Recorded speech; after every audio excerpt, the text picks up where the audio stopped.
All right, what's going on? Mayhoose here. It's been a minute.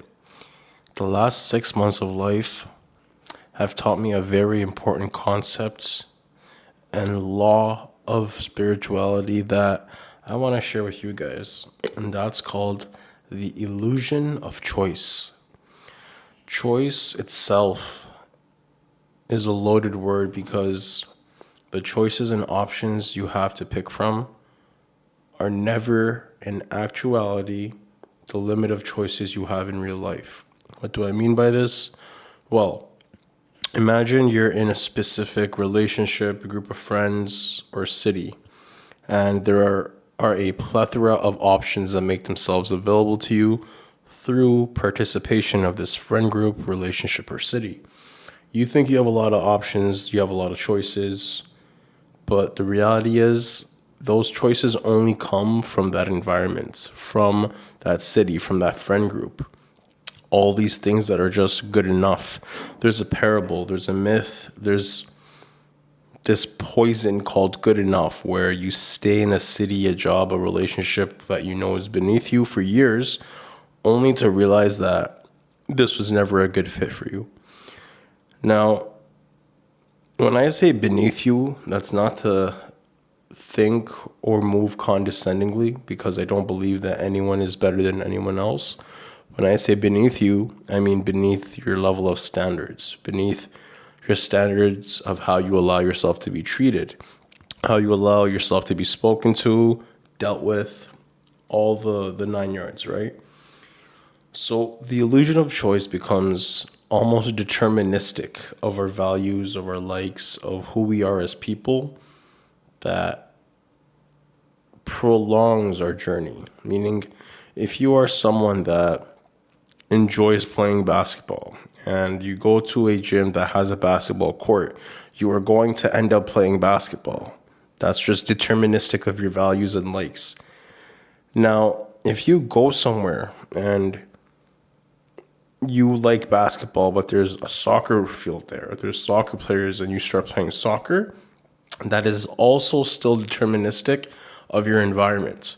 Meaning, neither situation where there's a basketball court or a soccer field are actually your choice, right? The outcome is only deterministic based on the input, which is my main point. If your input is off, if it's in the wrong area, if it's in the wrong business model, if it's around the wrong environments or community, it will never work, ever, no matter how good you are at what you do.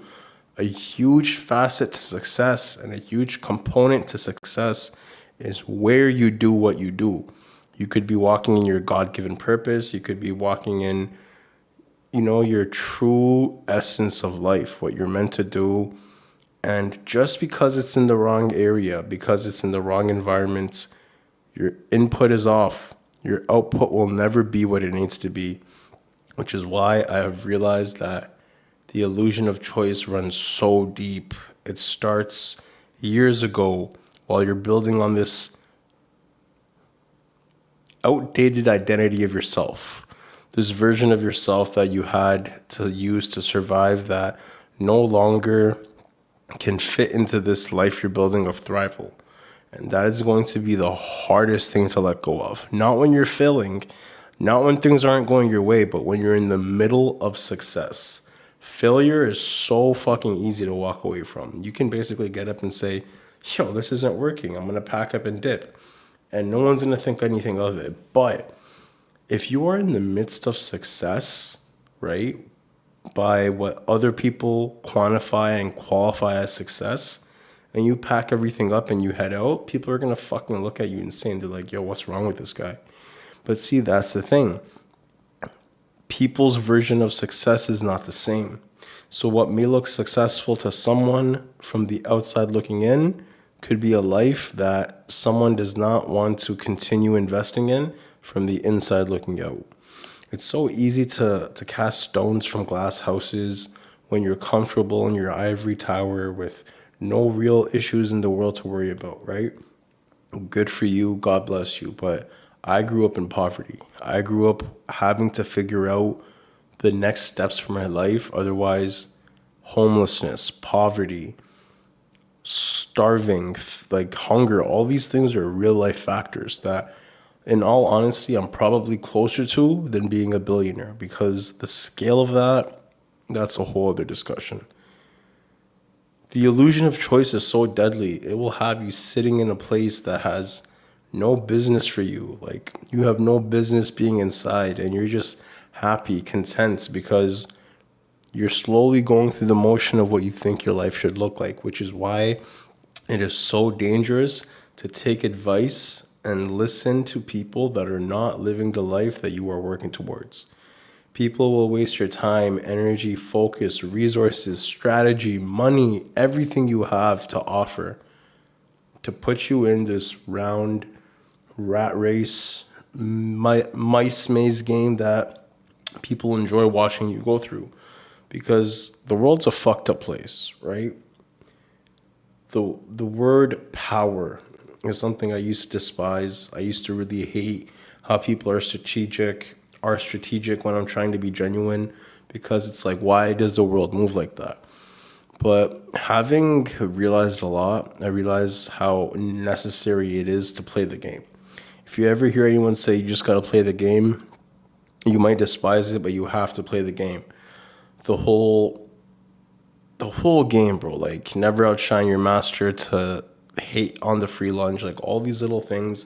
I used to despise the 48 laws of power, but now that I've read into it, how to win friends and influence people is actually more manipulative than the 48 laws of power.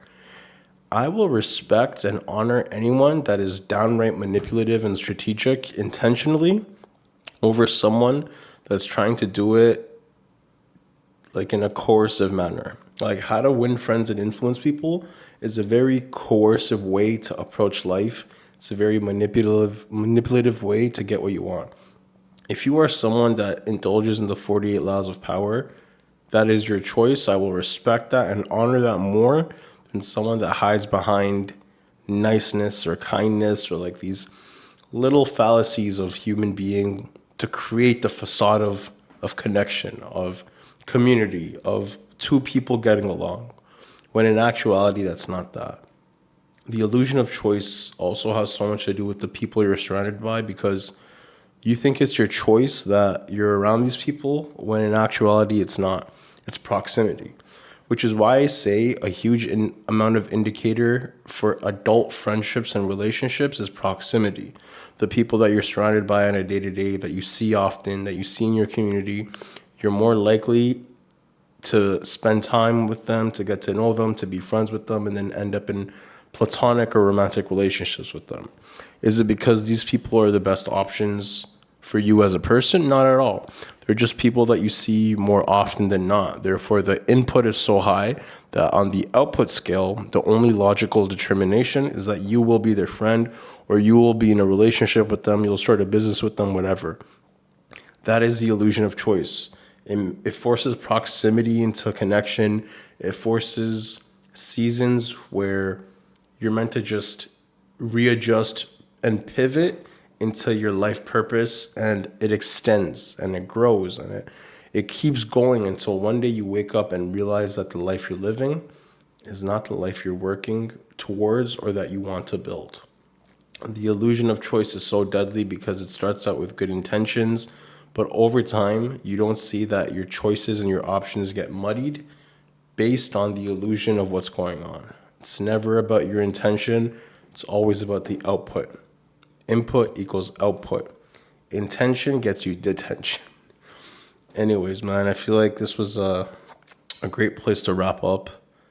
I've been very on the fallback from these videos and content pieces because there's so much bigger plays on the board right now, where I left everything I thought I wanted in the last 6 months only to make space for the craziest fucking blessings and opportunities to just walk in through the door as soon as I let go of what I thought I wanted. Life will show you repeatedly that what you think you want is not what you need. And until you accept that, you will be running in circles in a rat race that's not even designed for you. God bless, stay active, stay focused, and stay creative.